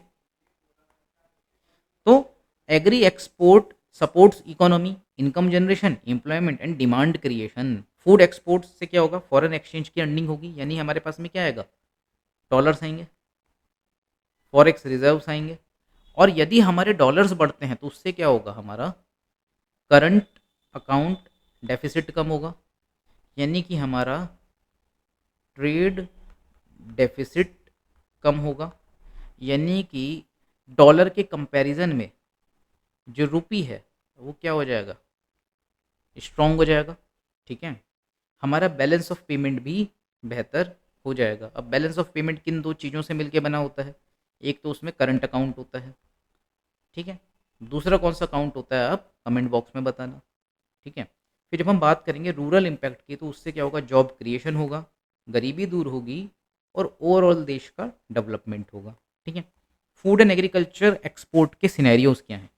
इंडिया में इंडिया जो है टॉप 10 एग्री एक्सपोर्टर्स में आता है, लेकिन उसके बावजूद जो ग्लोबल एक्सपोर्ट्स हैं उनका मात्र 2.14% ही इंडिया एक्सपोर्ट करता है, ठीक है? तो एक्सपोर्ट टारगेट जो था हमारा 2022 का वो था $60 बिलियन, लेकिन हम उसको मीट नहीं कर पाए। 2023-24 में जो हमारा एक्सपोर्ट है वो हो गया $48.8 बिलियन, जो घट गया 53.2 बिलियन डॉलर से। तो ये क्या है, ये एक खराब ट्रेंड है। इस तरीके के क्वेश्चंस भी प्रीलिम्स में आ जाते हैं कि भाई इंडिया का जो एक्सपोर्ट है, एग्रीकल्चरल एक्सपोर्ट है, वो पास्ट 10 ईयर्स में एक स्टेडी इंक्रीज हमको शो करता है, जिसको हम कहेंगे ये गलत हो जाएगा। क्यों? क्योंकि 2022 में जो हमारा एक्सपोर्ट था वो 53.2 के आसपास था और 23-24 में कितना हो गया, 48.8 हो गया। यानी हम क्या देख रहे हैं कि हमारा जो एग्रीकल्चरल एक्सपोर्ट है वो कॉन्टीन्यूसली बढ़ा नहीं है, और उसमें क्या कहते हैं, ऐसा है, बढ़ा कम हो गया, फिर बढ़ गया, फिर कम हो गया, इस तरीके का हो सकता है। तो वो स्टडी नहीं है, वो कॉन्टीन्यूअस नहीं है। इस तरीके के क्वेश्चंस प्री में काफ़ी आते हैं, ठीक है? तो अब हमारा जो एग्री एक्सपोर्ट है यदि वो घट गया तो हमें क्या पता चलता है कि हमारा जो पोटेंशियल है वो अनटैप्ड है, और हमें पॉलिसी इंटरवेंशन यानी कि सरकार को किसी नीति के माध्यम से हस्तक्षेप करने की आवश्यकता है, ठीक है? तो गवर्नमेंट ने कुछ इनिशिएटिव्स भी लिए हैं, जैसे कि एक एग्री एक्सपोर्ट पॉलिसी बनाई है। अब अगर हम बात करते हैं एग्री एक्सपोर्ट पॉलिसी की, तो हम बहुत ईजिली सोच सकते हैं कि उसमें क्या बात करी गई होगी।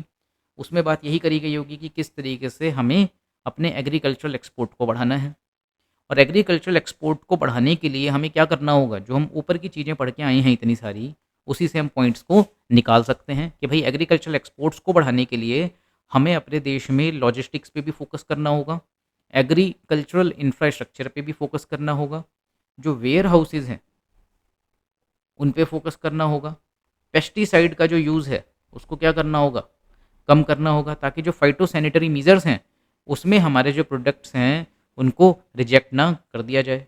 प्रमोट करना होगा value added, organic, indigenous and non traditional products को, और कनेक्ट करना होगा फार्मर्स को ग्लोबल वैल्यू चेन से, ठीक है?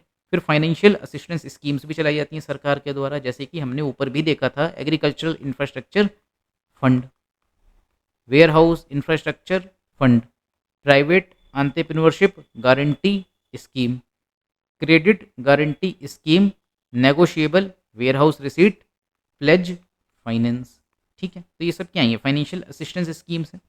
फिर टाइज है, trade infrastructure for export scheme है, ठीक है? और हम ये भी देखते हैं कि स्पेशल इकोनॉमिक जोन्स भी बनाए जाते हैं सरकार के द्वारा, उनको भी हम कैसे भूल सकते हैं, ठीक है? फिर इसी के साथ में एक अपेडा है, जो अपेडा है ये भी प्रीलिम्स में आया हुआ है यूपीएससी के, शायद 2018 या 17 में आया था, जिसमें हम ईडीए से तो क्या कह देंगे, एक्सपोर्ट डेवलपमेंट अथॉरिटी, ए से एग्रीकल्चर और पी से प्रोसेस्ड फूड। ठीक है, तो अपेडा क्या हो गया, agri and processed food export development authority. अब ये क्या करेगी, ये प्रोडक्ट का प्रमोशन करेगी, सर्टिफिकेशन करेगी और मार्केट इंटेलिजेंस पे ध्यान देगी। ठीक है, तो एग्री एक्सपोर्ट पॉलिसी की अगर हमने बात करी तो उसमें भी क्या होगा, एक्सपोर्ट को बूस्ट करेंगे, इनकम को फार्मर की इन्हेंस करेंगे और हमें सिर्फ जो स्टेपल क्रॉप्स पे हमारा फोकस है उससे बढ़ाकर हाई वैल्यू और प्रोसेस्ड गुड्स पर भी जाना होगा। ठीक है, तो स्ट्रेटेजिक रिकमेंडेशंस क्या हैं, स्टेबल ट्रेड पॉलिसी होनी चाहिए, no abrupt ban, infrastructure logistics पे फोकस होना चाहिए, रिसर्च एंड डेवलपमेंट पे भी फोकस होना चाहिए। बाकी के पॉइंट्स सब खुद से एक बार देख लेना। ठीक है, तो की चैलेंजेस की अगर हम बात करें तो यही है कि एक्सपोर्ट पॉलिसीज़ हमारी अनस्टेबल हैं, फ्रीक्वेंट बैन्स हो जाते हैं, हम चावल के ऊपर और चीनी के ऊपर बहुत ज़्यादा डिपेंडेंट हैं। ठीक है, तो इसके पीछे ना एक कारण भी है कि हम शुगर पे इतने ज़्यादा डिपेंडेंट क्यों हैं, क्योंकि एक चीज़ ये है कि जो शुगर केन है ना हमारे देश में, उसके ऊपर सरकार के द्वारा एफआरपी घोषित किया जाता है, फेयर एंड रेम्यूनरेटिव प्राइस। अब ये जो एफआरपी है, ये जब घोषित किया जाता है गन्ने के ऊपर, तो उसमें जो शुगर मिल्स हैं वो ऑब्लाइज्ड हैं कि उनको गन्ना खरीदना ही खरीदना है, जितना गन्ना कौन लेके आएंगे, किसान लेके आएंगे, और उनको जो दाम देने हैं वो एफआरपी पर ही देने हैं, जिसकी वजह से हमारे देश में जो शुगर मिल्स हैं उनके पास में शुगर केन की बहुत ज़्यादा एक्सेस है। क्यों, क्योंकि शुगर केन पे अच्छा दाम मिलता है किसानों को, तो किसान गन्ना ही उगाते हैं और वो गन्ना शुगर मिल्स को खरीदना ही पड़ता है। और कुछ समय पहले तक, 2019 से पहले तक हमारे देश में शुगर मिल्स को ये अलाउड नहीं था कि वो शुगर केन से क्या बना सकें, इथेनॉल बना सकें। सो उनको क्या करना पड़ता था, शुगर ही बनानी पड़ती थी। ठीक है, और वो शुगर जो बनती थी इतनी ज़्यादा अमाउंट में बनती थी कि शुगर के दाम भारत में कम हो जाते थे, जिसके कारण क्या कहते हैं वो घाटे में रहते थे और फिर हमें चीनी को एक्सपोर्ट करना पड़ता था। ठीक है, लेकिन फिर उसके बाद में जब नेशनल बायोफ्यूल पॉलिसी आई हमारे देश की, तो उस नेशनल बायोफ्यूल पॉलिसी में क्या कहा गया कि शुगर मिल्स जो हैं उनको शुगर केन से शुगर बनाना ही कंपलसरी नहीं है, वे इथेनॉल भी बना सकते हैं। ठीक है, उसके बाद में हमारे देश में इथेनॉल ब्लेंडिंग जो है उसके कॉन्सेप्ट को भी लाया गया कि पेट्रोल में इथेनॉल की हम ब्लेंडिंग करेंगे ताकि जो पेट्रोल का कंजम्पशन है वो घटे और उसके साथ में क्या हो, जो हमारे देश में कार्बन एमिशन है उसको भी घटाया जा सके। ठीक है, तो ये थोड़ा सा हम टॉपिक से डाइवर्ट हो गए थे, बट आई थिंक कि ये ज़रूरी था। यहाँ पे ये शुगर का जिक्र आया था तो हमें पता होना चाहिए कि क्यों हमारी ओवर डिपेंडेंस थी शुगर के ऊपर और उसको दूर करने के लिए सरकार ने कौन से कदम उठाए हैं। ठीक है, तो आज भी हमारी ओवर डिपेंडेंस शुगर पे देखने को मिलती है, बिकॉज एफआरपी तो आज भी सरकार के द्वारा शुगर केन पे दिया जाता है गन्ना किसानों को। ठीक है, तो हमारे पास में पुअर कोल्ड स्टोरेज और लॉजिस्टिक्स हैं, ये हम पहले भी देख चुके हैं। पोस्ट हार्वेस्ट लॉसेस बहुत होते हैं, non compliance with the global quality standards, market access के भी इश्यूज हमें देखने को मिलते हैं। And we are globally competing with Brazil, Vietnam and Thailand. तो कुछ अपॉर्चुनिटीज़ और फ्यूचर स्ट्रेटजीज़ क्या हो सकती हैं, उन पे भी हम बात कर लेते हैं जब हम बात करते हैं कि हमें अपने एक्सपोर्ट्स को बढ़ाना है। ठीक है, एक तो हमें अपने एक्सपोर्ट्स को डाइवर्सिफाई करना होगा। क्यों, क्योंकि अभी हम सिर्फ राइस पे और शुगर पे ही फोकस करते हैं, लेकिन हमें जो बाकी के प्रोडक्ट्स हैं उन पे भी ध्यान देना होगा। हमें प्रोसेस्ड फूड पे बहुत ज़्यादा ध्यान देने की आवश्यकता है। ठीक है, जैसे कि अगर हम बात करें हमारे देश में जो मिल्क भी है वो भी अगर हम देखें फॉर्मल सेक्टर में बहुत कम है। अगर हम अमूल को छोड़ दें और कुछ ऐसे ब्रांड्स को छोड़ दें तो आज भी इनफॉर्मल ही दूध बिकता है। ठीक है, कि लोगों ने क्या किया, किसी दूध वाले से अपने घर पे दूध लगवा लिया। इसी तरीके से जो पनीर भी बिकता है हमारे यहाँ पर, ठीक है, जो हम कह सकते हैं मिल्क प्रोडक्ट्स हैं वो भी क्या हैं, इनफॉर्मल हैं। अब ये इनफॉर्मल प्रोडक्ट्स भारत में तो बिक रहे हैं, लेकिन इनको हम क्या एक्सपोर्ट कर सकते हैं दूसरे देश में, बिल्कुल भी नहीं।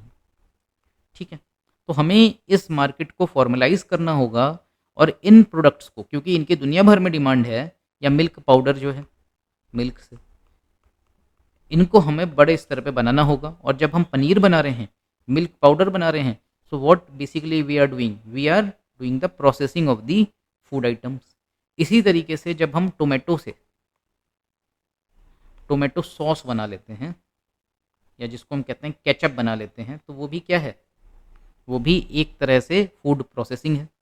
ठीक है, तो इस तरीके से जो प्रोसेस्ड फूड है उसको हमें बढ़ाना होगा और उसको हमें एक्सपोर्ट करना होगा।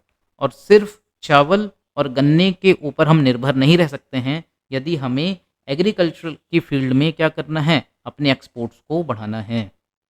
ठीक है, ऑर्गेनिक क्लस्टर्स होने चाहिए, ग्लोबल डिमांड राइज हो रही है इसकी। ठीक है, फिर बात आती है हमें प्रोसेस्ड फूड को प्रमोट करना होगा। उसकी बात हमने कर ही ली है, जैसे कि रेडी मील्स होने चाहिए, कंसनट्रेट्स होने चाहिए, पैकेज्ड स्पाइसेस होने चाहिए। Pulses and wild seeds sustainable हैं और डिमांड में भी रहते हैं। और हाई ग्रोथ मार्केट्स क्या हैं, middle east, Africa, European union, east Asia. ठीक है, यूज़ ऑफ टेक्नोलॉजी, ब्लॉकचेन का फिर से जिक्र आ गया। प्रिसीजन फार्मिंग की हम बात कर सकते हैं।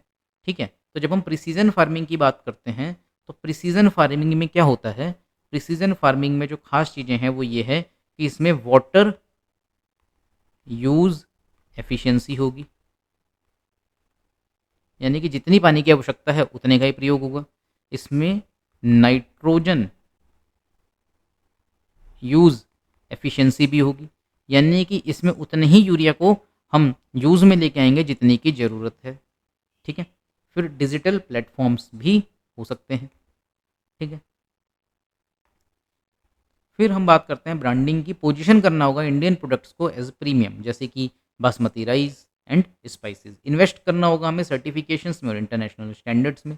अब प्रोसेस्ड फूड एक्सपोर्ट्स के क्या फ़ायदे होते हैं, उसकी शेल्फ लाइफ ज़्यादा होती है, सही बात है। एक अनप्रोसेस्ड फूड के मुकाबले प्रोसेस्ड फूड की जो सेल्फ लाइफ होती है वो ज़्यादा ही होती है। जैसे कि हम बात करें पाश्चराइज्ड मिल्क, पाश्चराइज्ड मिल्क, जो पैकेट वाला दूध होता है वो पाश्चराइज्ड होता है, तो वो एक दिन से ज़्यादा चल जाता है। लेकिन जो दूधिया हमारे घर पे दूध लेके आता है, दूध वाला, उसके दूध को अगर हम देखें तो वो अगले दिन तक क्या हो जाएगा, ख़राब हो जाएगा। ठीक है, तो हमने क्या देखा कि किस तरीके से फूड को प्रोसेस कर देने से उसकी शेल्फ लाइफ बढ़ जाती है, लेस प्राइस वोलेटिलिटी है, प्रॉफिट मार्जिन बढ़ जाता है, वैल्यू एडिशन हो जाता है और मार्केट ओपन हो जाता है टू द डाइवर्स कल्चर्स। ठीक है, ब्रांडिंग पोटेंशियल भी हमारे पास में रहता है और अपॉर्चुनिटीज़ आती हैं micro small and medium enterprises के पास में। ठीक है, अब इंडिया के जो प्रोसेस्ड फूड एक्सपोर्ट है उसकी एक्सपोर्ट वैल्यू है, ये आप डेटा देख सकते हैं, ग्रोथ जो है 13% ईयर ओवर ईयर्स हो रही है। मेजर प्रोडक्ट्स आपके क्या है, mango pulp, processed veggies, serial preps and ground nuts. ठीक है, की मार्केट मिडिल ईस्ट है, फार ईस्ट है, यूएसए है और यूके है। ये पार्ट है इंडिया के मेक इन इंडिया का, तक जो बूस्ट करेगा इन्वेस्टमेंट को, जॉब्स और इंफ्रास्ट्रक्चर को। ठीक है, फिर हम बात करेंगे किसकी, सर्कुलर इकोनॉमी की और फूड एक्सपोर्ट्स की। तो देखो, जब भी हम सर्कुलर इकोनॉमी की बात करते हैं उसका मतलब होता है एक ऐसी अर्थव्यवस्था जिसमें आप क्या करोगे, जो वेस्ट प्रोडक्ट्स हैं उनको रीयूज़ करोगे। ठीक है, यानी कि जो प्रोडक्ट्स एक बार यूज़ हो चुके हैं उनको रीयूज़ करोगे, रिसाइकिल करोगे। ठीक है, तो जब हम सर्कुलर इकोनॉमी की बात करेंगे और फूड एक्सपोर्ट की बात करेंगे तो हमारा फोकस किस चीज़ पर होगा, सर्कुलर इकोनॉमी में। सर्कुलर इकोनॉमी में जो हमारा फोकस होता है वो सस्टेनेबल प्रोडक्ट्स पर भी होता है और इको फ्रेंडली प्रोडक्ट्स पर भी होता है। ठीक है, तो सर्कुलर इकोनॉमी में क्या होगा, जैसे कि मान लो आपका जो क्रॉप है उसको हार्वेस्ट किया गया, तो क्रॉप को हार्वेस्ट करने के बाद में भी, यानी कि फसल की कटाई के बाद में भी कुछ रेजिड्यू बच जाता है। ठीक है, तो उस रेजिड्यू को आप क्या कर सकते हो, एज अ मैन्योर यूज़ कर लो, या फिर उसको एज अ फूड यूज़ कर लो फॉर एनिमल्स। ठीक है, इसी तरीके से जो एग्रीकल्चरल रेजिड्यू है, जैसे कि मान लो किसी ने कुछ खाना बनाया, ठीक है, या फिर हम मान लेते हैं कि किसी ने क्या खाया, एक मैंगो खाया, उसके जो छिलके होते हैं उनको आप इकट्ठा कर सकते हो और उसको आप क्या कर सकते हो, यूज़ कर सकते हो किसमें, सॉइल में डालकर। ठीक है, तो इस तरीके की जो चीज़ें हैं उनको हम कह सकते हैं कि सर्कुलर इकोनॉमी प्रमोट हो रही है।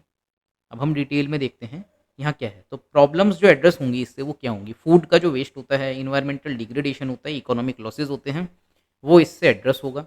ये अलाइन करेगा यूनाइटेड नेशन का जो सस्टेनेबल डेवलपमेंट गोल है 2030 का। ठीक है, कि हमें 50% फूड वेस्ट को रिड्यूस करना है। सर्कुलर इकोनॉमी की स्ट्रेटजीज क्या होंगी, sustainable production, organic and regenerative farming. तो रीजनरेटिव फार्मिंग क्या होता है उसको भी हम थोड़ा सा समझ लेते हैं। तो रीजनरेटिव फार्मिंग का मतलब दोबारा से जनरेट हो जाना, यानी कि एक ऐसी फार्मिंग जिसमें जो सॉइल है वो खुद ही अपने आप को क्या कर लेगी, हील कर लेगी। कैसे करेगी, तो उसके लिए क्या होगा कि आप मोनोकल्चर नहीं करोगे कि सिर्फ एक ही फसल उगा रहे हो। ठीक है, आप इस बात का ख्याल रखोगे कि मैंने एक बार इस पर्टिकुलर सॉइल में क्या उगा लिया है, मान लो शुगर केन उगा लिया है। ठीक है, इसको हम क्या कहेंगे, ये तो मिनरल एग्जॉस्टिव है, वाटर एग्जॉस्टिव भी है। तो इसने क्या कर दिया, मिट्टी में से बहुत सारे जो मिनरल्स हैं उनको ख़त्म कर दिया। तो उसके बाद में जब आप उगाओगे तो आपको क्या उगाना चाहिए, लेग्यूमिनस क्रॉप्स। तो जब हम लेगुमिनस क्रॉप्स की बात करते हैं तो ये क्या करती हैं, सॉइल में नाइट्रोजन फिक्सेशन कर देती हैं। ठीक है, तो इन्होंने क्योंकि मिट्टी में नाइट्रोजन फिक्सेशन कर दिया, यानी कि जो मिट्टी है उसकी जो उर्वरता है, फर्टिलिटी है, उसको एक तरीके से बढ़ाने का काम किया है। और ऑर्गेनिक फार्मिंग का जिक्र तो हम पीछे भी करके आए ही हैं। और रीजनरेटिव फार्मिंग में भी आप क्या करोगे, इंटीग्रेट कर सकते हो फार्मिंग के साथ में किनको, एनिमल्स को।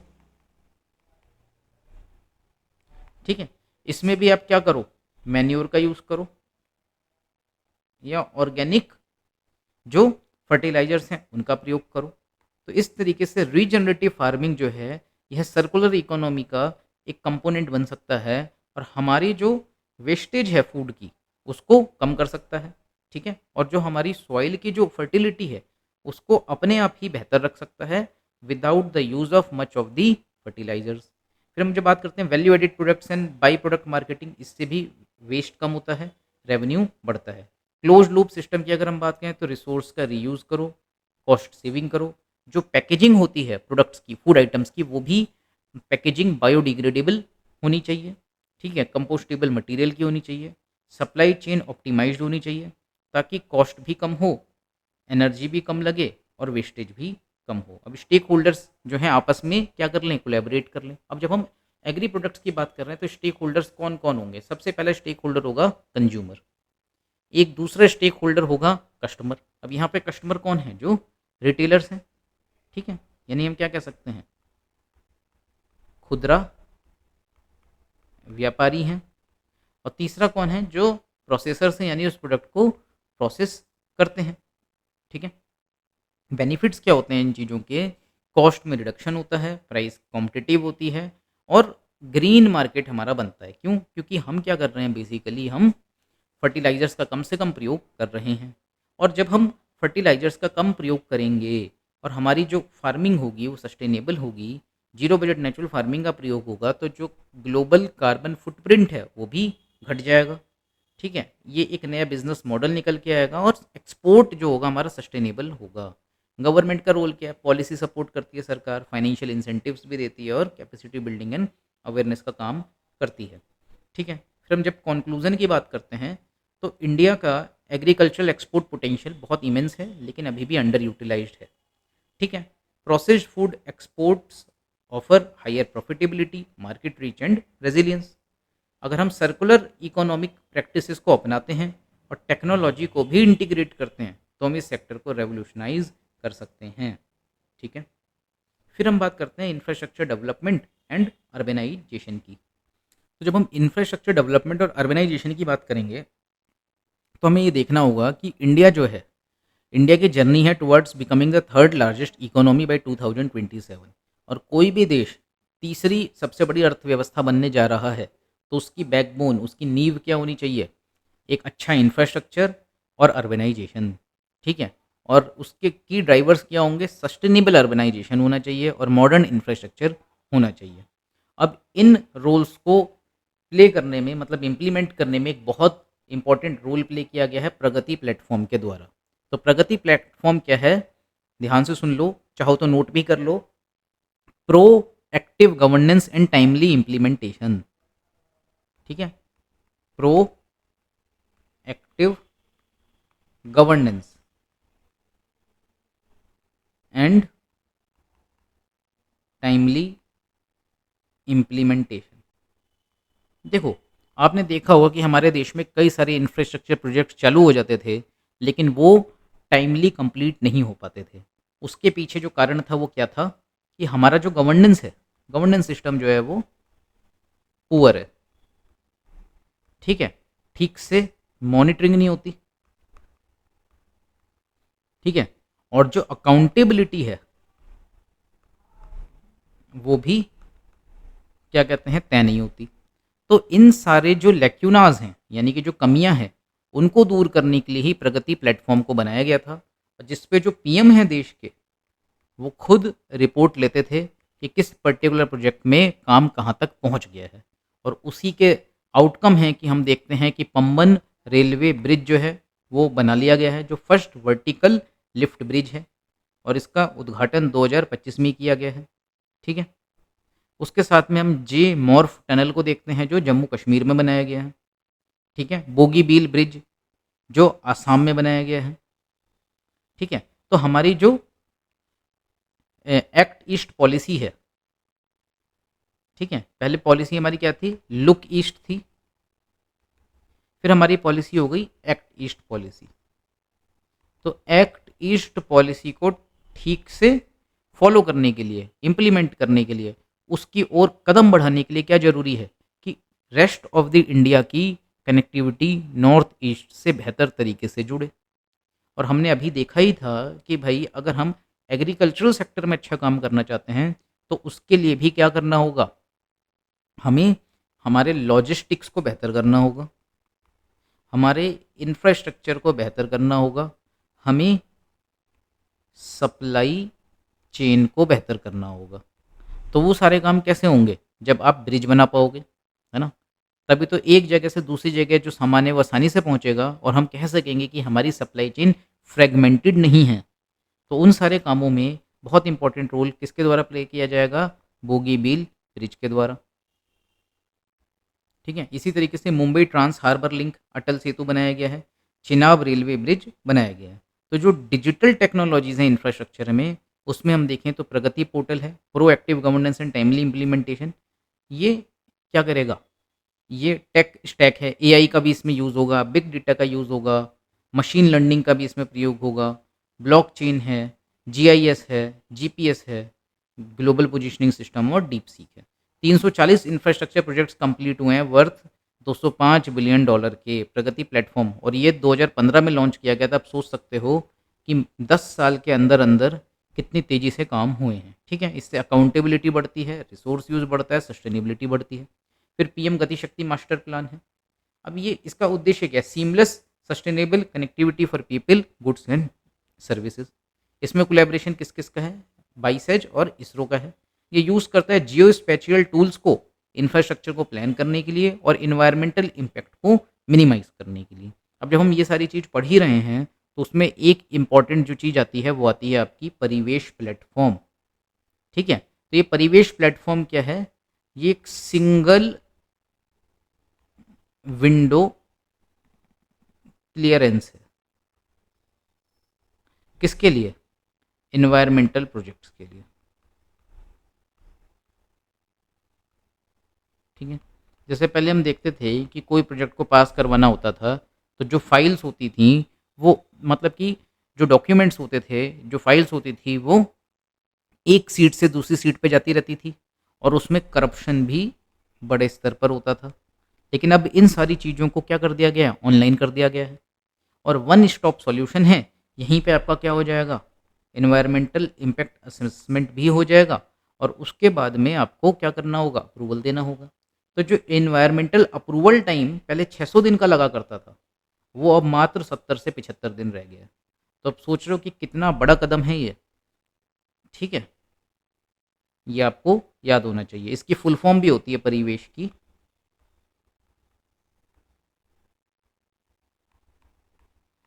वो आप एक बार गूगल कर लेना कि फुल फॉर्म क्या है। ई से एनवायरनमेंट हो जाएगा। ठीक है, खैर अब होल ऑफ गवर्नमेंट अप्रोच की अगर हम बात करें तो cross department collaboration, over 1200 GIS data की लेयर्स हैं, 755 लेयर्स हैं। Data includes land, water, soil, geology and admin boundaries. District level planning भी होगी, micro level on field survey, और मैक्रो लेवल मतलब ड्रोन्स के माध्यम से भी प्लानिंग होगी। ठीक है, वो हम देख सकते हैं। फिर हम बात करते हैं कि लेसन्स फॉर अर्बन डेवलपमेंट।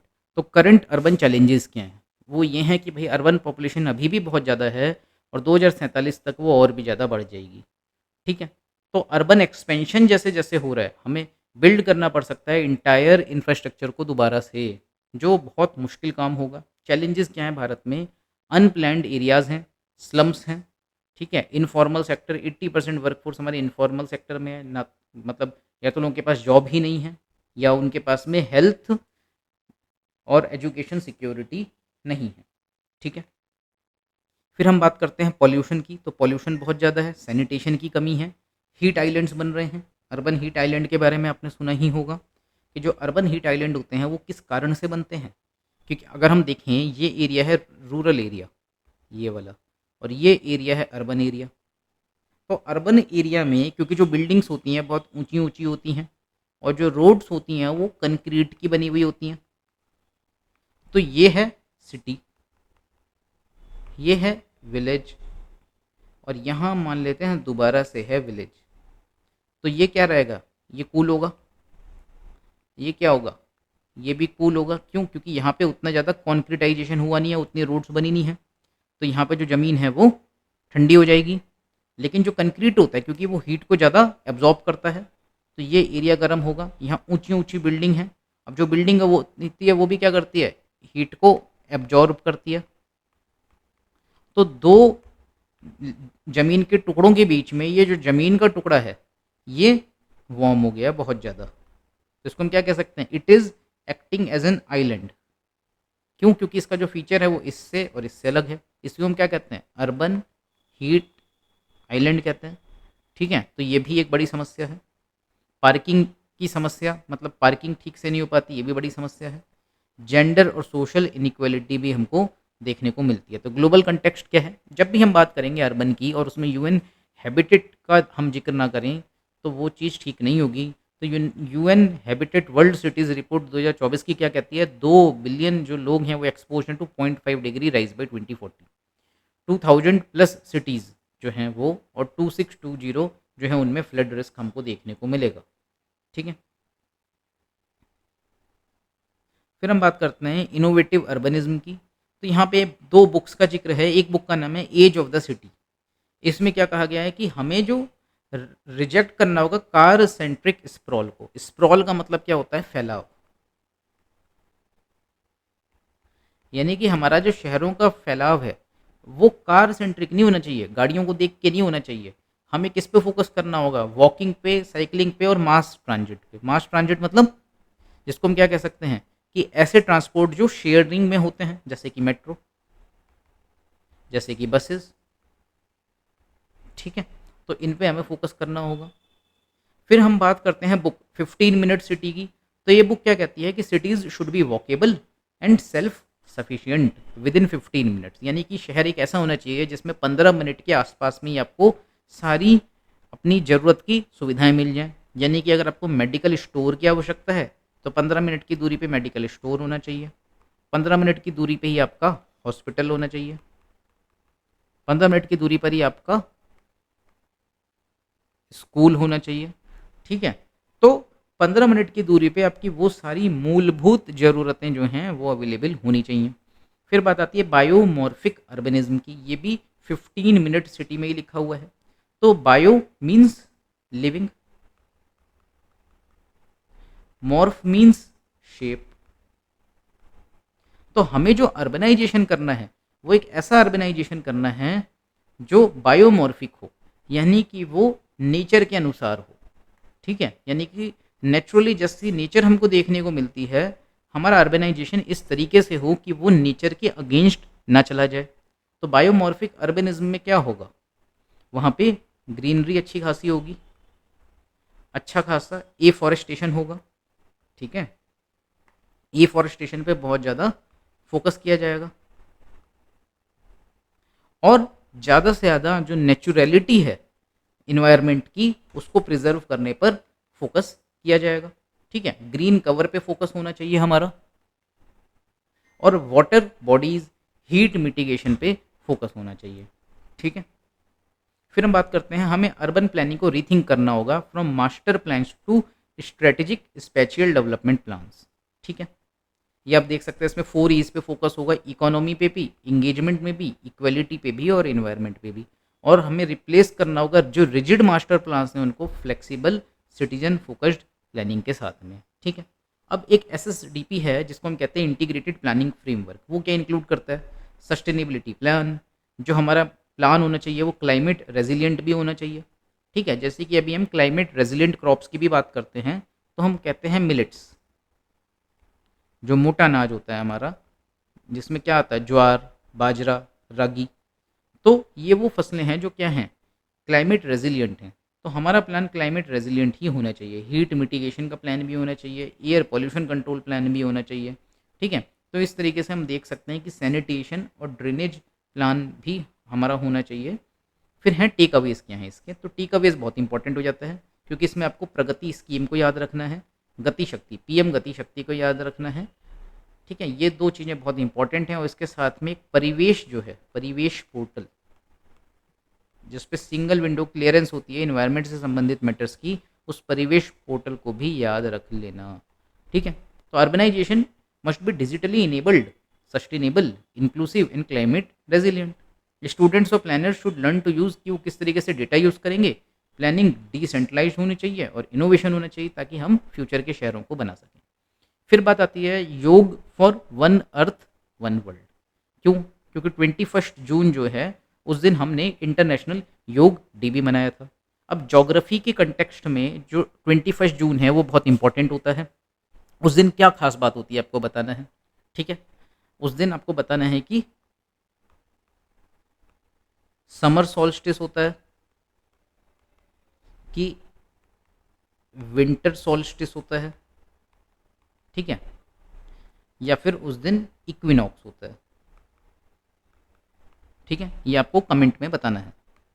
तो हम आगे बढ़ते हैं कि योग क्या है। योग जो शब्द बना है ना वो युज से बना है। युज का मतलब होता है यूनाइट करना या जोड़ना। तो बात आती है क्या जुड़ेगा, तो इसमें 2 चीज़ें जुड़ेंगी, हमारा माइंड प्लस हमारी बॉडी। क्योंकि हम क्या कहते हैं, एक स्वस्थ शरीर में ही एक स्वस्थ मस्तिष्क का निर्माण होता है। In a healthy body lies a healthy mind. तो योग के जरिए जब हमारी बॉडी हेल्दी होगी तो we would have a healthy mind, ठीक है। और योग में तो दोनों ही चीज़ें आ जाती हैं। योग किसने दिया था, पतंजलि ने किताब लिखी थी योग सूत्र, ठीक है। फिलॉसफी की अगर हम बात करें तो यूनिटी होती है माइंड की, बॉडी की, थॉट एक्शन की, ह्यूमन नेचर की एंड रिस्ट्रेंट फुलफिलमेंट की। अब इसके बेनिफिट्स क्या होते हैं भाई, हमें बीमारियां नहीं होती। इससे हम क्या कह सकते हैं योग के जरिए, एक चीज़ और कह सकते हैं, prevention is better than cure, ठीक है। तो इससे हेल्थ और वेलनेस प्रमोशन होता है। ग्लोबल रिकॉग्निशन भी इसको मिला था, ठीक है, UN में 11 दिसंबर 2014 को, और 21 जून को इंटरनेशनल डे ऑफ योग को डिक्लेयर किया गया था। अब ये कहाँ कहाँ पे वेन्यूज़ हुए हैं, ये आई डोंट थिंक कि इतना इंपॉर्टेंट है। आप चाहो तो एक बार देख सकते हो कि 2024 में श्रीनगर में हुआ था योग फॉर स्पेस विद इसरो, और प्लेजेस लिए गए थे, ठीक है। फिर इंडिया का रोल क्या है ग्लोबल वेलनेस में, पब्लिक हेल्थ मूवमेंट है। योग integrated into India's health policy and public behaviour. PM Modi ने अपने मन की बात में भी क्या कहा था, फिटनेस की इंपॉर्टेंस को बताया था और प्रमोट किया था फिट इंडिया कार्निवल को। और उन्होंने 2025 की थीम भी रखी थी योग for one earth one health, ठीक है, ग्लोबल हेल्थ थ्रू योगा। तो अगर हम बात करें योग की, योग for one earth one health की, तो फोकस क्या होगा, फिजिकल, मेंटल, इन्वायरमेंटल वेलबींग पर।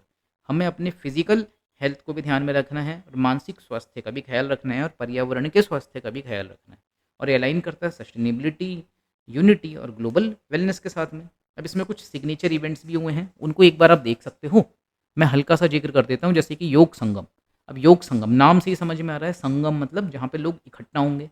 सो it would be a session where lot of people will come together. योग बंधन, बंधन में क्या होगा, कई सारे देश आपस में कोलैबोरेशन कर लेंगे। ठीक है, योग पार्क्स बनाए जाएंगे, यानी कि कुछ पार्क्स ऐसे होंगे जहाँ पे लोग इकट्ठा होंगे और योग करेंगे। योग समावेश है, समावेश का मतलब क्या होता है, इंक्लूसिवनेस। और जैसे हम इंक्लूसिवनेस की बात करते हैं तो हमें जो वल्नरेबल सेक्शंस हैं उनको इंक्लूड करना होता है। तो योग के केस में हम क्या कह सकते हैं, दिव्यांगजन, बूढ़े लोग, बच्चे लोग और मार्जिनलाइज्ड, इनको हम क्या करेंगे, इनको भी इंक्लूड करेंगे। तो क्या कह दिया, योग समावेश। इसी तरीके से योग प्रभाव है कि योग का क्या प्रभाव पड़ता है लोगों के स्वास्थ्य के ऊपर। योग कनेक्ट, हरित योग। ठीक है, तो योग के साथ में आप क्या कर रहे हो, अफॉरेस्टेशन ड्राइव्स भी चला रहे हो। ठीक है, हरित, हरियाली से बन जाएगा ये। फिर है योग अनप्लग्ड, यूथ ओरिएंटेड योग इवेंट्स, योग का महाकुंभ और समायोगम। ठीक है, समयोगम। तो अब कंक्लूजन में हम कह सकते हैं कि international day of yoga has grown into a global wellness movement promoting health, unity, sustainability. Yoga's future क्या है, integrated with public health, environmental responsibility. तो भाई हम ये भी कहते हैं कि योग के माध्यम से हमारी एक पर्यावरण के प्रति भी जिम्मेदारी है, यूथ इंगेजमेंट है, मॉडर्न हेल्थ केयर है। ठीक है, तो ये बहुत ज़्यादा इंक्लूसिव होगा। और हमारी वेलनेस डिप्लोमेसी, ये शब्द जो है वो बहुत इंपॉर्टेंट हो जाता है। क्या है, वेलनेस डिप्लोमेसी, कि हमारी वेलनेस डिप्लोमेसी जो है वो भी प्रमोट होती है इसके माध्यम से, और हम एक ग्लोबल लीडर के तौर पे उभर सकते हैं। फिर हम बात करते हैं कम्युनिकेशन मॉडल्स की इन न्यू मीडिया एज। तो इसमें जो नाम दिए हुए हैं एज सच हमने आर्टिकल से उठा तो लिए हैं, लेकिन डायरेक्टली नामों के ऊपर क्वेश्चन कभी भी नहीं आएगा। तो एक बेसिक सी अंडरस्टैंडिंग हम ले लेते हैं एरिस्टोटल के रिटोरिक को ध्यान में रखते हुए कि भाई जब शुरुआत में कम्युनिकेशन मॉडल्स की बात हुई तो एक स्पीकर होता था, फिर स्पीच होती थी, उस स्पीकर के द्वारा जो भाषण दिया जाता था और लिसनर्स होते थे। ठीक है, लेकिन आज के समय में अगर हम देखें प्रेजेंट कंटेक्स्ट में तो चीज़ें बहुत बदल चुकी हैं। आज के टाइम पे जो एक चीज़ बहुत इंपॉर्टेंट हो गई है वो है फीडबैक। यानी कि जो कम्युनिकेशन है वो एक तरीके से वन वे नहीं रह गया है, वो टू वे हो गया है, जिसमें फीडबैक भी एक बहुत इंपॉर्टेंट रोल प्ले करता है। ठीक है, और जो कंज्यूमर्स हैं वो सिर्फ पैसिव कंज्यूमर्स नहीं रह गए हैं, वो एक्टिव फीडबैकर्स बन गए हैं। देखते हैं अभी हम कैसे, पीडीएफ के थ्रू। तो अरिस्टोटल ने क्या कहा, सिंपल लीनियर मॉडल है, एलिमेंट्स क्या हैं, स्पीकर होगा, स्पीच देगा, लिसनर्स होंगे, फोकस क्या होगा, परसुएशन। परसुएशन मतलब किसी दूसरे को अपनी बात मनवा लेना लॉजिक के माध्यम से, tailored speech for diverse audiences. फिर ट्रेडिशनल मॉडल्स ऑफ कम्युनिकेशन में हेरोल्ड डी लासवेल आता है।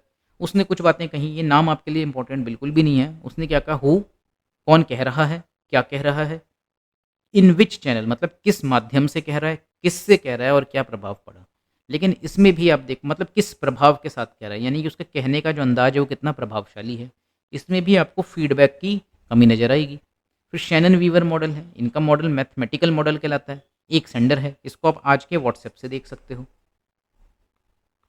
एक सेंडर है, सेंडर ने इनकोड किया, चैनल के माध्यम से दूसरी जगह पहुंचा, उसने डिकोड किया, रिसीव किया और साथ में नॉइज़ भी आया। फोकस क्या है, सिग्नल ट्रांसमिशन।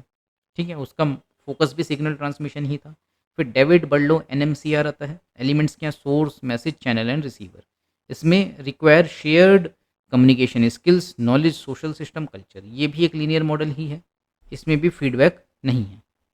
ठीक है, फिर न्यू मीडिया की अगर हम बात करते हैं तो ये गेम चेंजर के तौर पर उभर के आता है, क्योंकि यह मीडिया जो है, डिजिटल मीडिया जो है वो टू वे कम्युनिकेशन लेके आया। इसमें लोग कमेंट कर सकते हैं, लाइक कर सकते हैं, शेयर कर सकते हैं, अपना तुरंत एक फीडबैक दे सकते हैं कि what is the news they want to consume. Features क्या, इंटरेक्टिव है, इमीडिएट है, कन्वर्जेंट टेक्नोलॉजीज़ हैं। ठीक है, मैसिव स्टोरेज है। न्यू मीडिया टेक्नोलॉजीज़ कैसी आ गई है, वेबसाइट्स हैं, ब्लॉग्स हैं, वीलॉग्स हैं, सोशल मीडिया है, इलेक्ट्रॉनिक न्यूज़पेपर है, ई कंटेंट, स्ट्रीमिंग प्लेटफॉर्म्स और गेमिंग। ये अफोर्डेबल भी हैं, सस्ते भी हैं, यूज़र फ्रेंडली भी हैं और इंस्टेंट फीडबैक भी मिलता है। ये इंपावर करते हैं ऑडियंस को to be producers as well as consumers. अब देखते हो कि ऑडियंस भी अपने आप में प्रोड्यूसर बन जाती है। नॉर्मल साधारण से साधारण लोग जिन्होंने कोई भी जर्नलिज्म का कोर्स भी नहीं किया है, वो आजकल क्या बन रहे हैं? पॉडकास्टर्स बन रहे हैं and they are becoming highly successful too. ठीक है, फिर हम बात करें फीडबैक की कम्युनिकेशन में, तो ट्रेडिशनल मीडिया में क्या होता था? Letter to editor, phone ins, limited feedback. अब क्या हो रहा है? इंस्टेंट फीडबैक होता है, लाइक कमेंट और शेयर के माध्यम से। तो real time audio video video calls होते हैं, जैसे कि ब्रॉडकास्ट हो रहा हो। फिर प्लेटफॉर्म क्या है? Rates, comment, like, share, increase audience engagement. ठीक है, SEO helps optimise content visibility. ठीक है, एसईओ क्या होता है? Search engine optimisation. इसका यूट्यूब में भी खूब प्रयोग किया जाता है।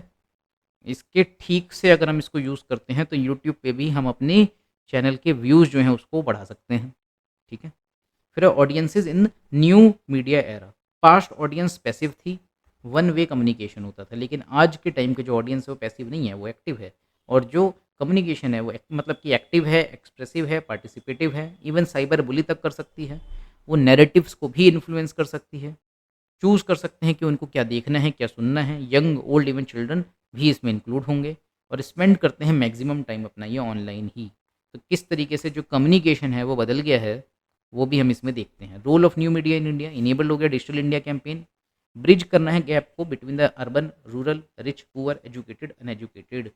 ठीक है, कस्टमाइजेशन और कंट्रोल है, ऑडियंसेस सेलेक्ट करते हैं कंटेंट को स्वैप के जरिए, स्वाइप करके, स्क्रॉल के जरिए, क्लिक करके। ठीक है, new model for new media. अब ये स्क्रैमैन और ऑसगुड का है, एक सर्कुलर डायनामिक मॉडल है जिसमें सेंडर है, प्लेटफॉर्म है, मैसेज है, रिसीवर है, इफेक्ट है और फीडबैक भी है। इंटरचेंजेबल रोल्स होते हैं सेंडर के और रिसीवर के। प्लेटफॉर्म इंटरनेट इनेबल्ड होता है। ठीक है, फीडबैक एक्सप्रेसिव भी हो सकता है, नॉन एक्सप्रेसिव भी हो सकता है, और उसको मॉडिफाई भी किया जा सकता है अपनी आवश्यकताओं के अनुसार। अब इसमें इम्पैक्ट हमको देखने को मिलता है आर्टिफिशियल इंटेलिजेंस का। AI expected to greatly impact the new media. ठीक है, और उससे हमारी फ्यूचर जनरेशन का जो कम्युनिकेशन है, वो जो संचार है वो भी क्या होगा? शेप होगा। तो कंक्लूजन में हम क्या कह सकते हैं कि अर्ली कम्युनिकेशन मॉडल जो है वो लिमिटेड थे। ये सिर्फ हम अगर इसका कंक्लूजन भी पढ़ लें तो भी हमारा काम चल जाएगा, हमें नाम याद रखने की ज़रूरत नहीं है। बट सिंस योजना में अलग अलग मॉडल्स दिए हुए थे, so in our short notes we have covered that. ठीक है, तो अर्ली कम्युनिकेशन मॉडल लिमिटेड थे फॉर करंट नीड्स। मतलब आज की अगर हम ज़रूरतों की बात करें तो हम कहेंगे कि उस समय के जो कम्युनिकेशन के मॉडल यानी कि संचार के जो मॉडल्स थे वो लिमिटेड थे, सीमित थे। New media has made communication interactive, fast and audience driven. ठीक है, audiences are now powerful content creators. Communication is no longer just linear but a constant exchange. ठीक है, तो इस तरीके से हमारी जो जून की योजना है वो कंप्लीट हो गई है। आई होप आपको ये पसंद आया होगा। आपका कोई भी डाउट है तो आप कमेंट बॉक्स में लिख सकते हैं। क्लासेस थोड़ी सी लंबी हैं बिकॉज मैं वैल्यू एडिशन की भी कोशिश कर रहा हूँ, ताकि ऐसा ना हो कि जो ये सेशन हैं ये सिर्फ पीडीएफ रीडिंग के सेशंस बन के रह जाएं। बट मैनी टाइम्स ऐसा हो भी जाता है कि I have to just read the points, क्योंकि वो पॉइंट्स अपने आप में सेल्फ एक्सप्लेनेटरी होते हैं। So if you have any suggestion regarding the videos आप वो भी लिख सकते हो कमेंट बॉक्स में, और I would try to adjust according to that. Thank you for watching the video.